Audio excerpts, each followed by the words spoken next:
সহি পদ্ধতিতে উমরার সহজ নিয়ম আজকের এই ভিডিওতে আপনাদেরকে জানাবো। আমি মদিনা আল মনোরা থেকে রয়েছি মোহাম্মদ মামুন, এবং এই মুহূর্তে দাঁড়িয়ে রয়েছি জুলহুলাইফা বা মিকাত মসজিদে। যারা মদিনা থেকে উমরা করার জন্য মক্কায় যান তাদের মিকাত হলো জুলহুলাইফা মসজিদ। এখানে আপনি বাসা থেকে গোসল করে আসতে পারেন, বা এখানে গোসলের ব্যবস্থা রয়েছে, এখানে এসে গোসল করে আপনি এহরামটি পরে এই পেছনে যে মসজিদে দেখতে পাচ্ছেন এখানে 2 রাকাত নামাজ আদায় করতে পারেন। এবং পরবর্তীতে এই স্থান ত্যাগ করার আগে গাড়িতে বসে আপনাকে নিয়ত করতে হবে। নিয়তটি আমি বাংলায় বলে দিচ্ছি: লাব্বাইক আল্লাহুম্মা উমরা, বা হে আল্লাহ, আমি উমরা করার জন্য যাচ্ছি, আপনি আমার উমরাকে সহজ করে দেন এবং কবুল করে নেন। আর এই পাশটাতে রয়েছে মহিলাদের অজুখানা, গোসলখানা। আর এটা এখন বর্তমানে মিকাত মসজিদ বড় করা হয়েছে দুই পাশে।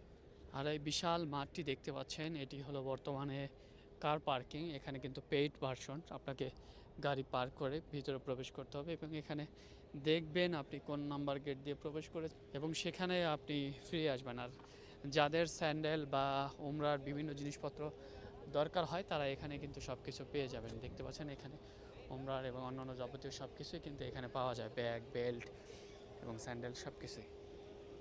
এই যে মিকাত মসজিদ থেকে বের হলেই এখানে রয়েছে একটি বুফিয়া, আর এটা আমার এক ফ্রেন্ডের, এই যে কাউসার। কি অবস্থা কাউসার ভাই? ভালো আছি, ভালো আলহামদুলিল্লাহ। দোকান সবাইকে কেমন? এখানে আসতে বলো, সব পাওয়া যায় না এখানে?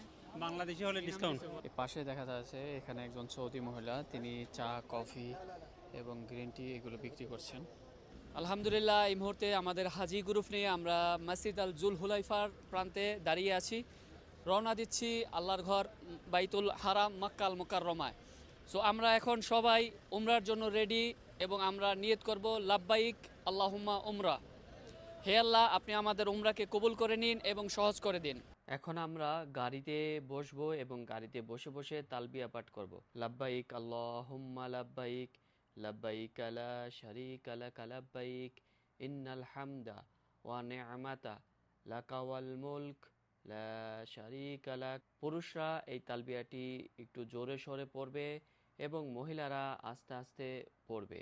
আর আপনাদেরকে মনে রাখতে হবে, এহরাম বাঁধার পূর্বে আপনার শরীরের লোমগুলো কেটে নিতে হবে, হাত পায়ের নখগুলো ছোট ছোট করে নিতে হবে, এবং আপনি যখন গোসল করে এহরামের কাপড় পরিধান করবেন, যেই কাজগুলো আপনার জন্য নিষিদ্ধ সেগুলোর ভিতরে একটি হলো কোনো বিবাহ বন্ধনে আবদ্ধ হওয়া, কাউকে তালাক দেওয়া, বা আপনার হাত পায়ের কোনো পশম ছিঁড়ে ফেলা, পশু পাখি শিকার করা, কারোর সাথে ঝগড়া বিবাদ করা, মাথায় টুপি পরা, এবং পায়ের ঢাকনু আটকায় এরকম কোনো জুতা পরা, এবং মক্কার ভিতরে কোনো গাছ উগড়ে ফেলা। এরকম বেশ কিছু কাজ রয়েছে যেগুলো আপনি করতে পারবেন না এহরাম পরা অবস্থায়।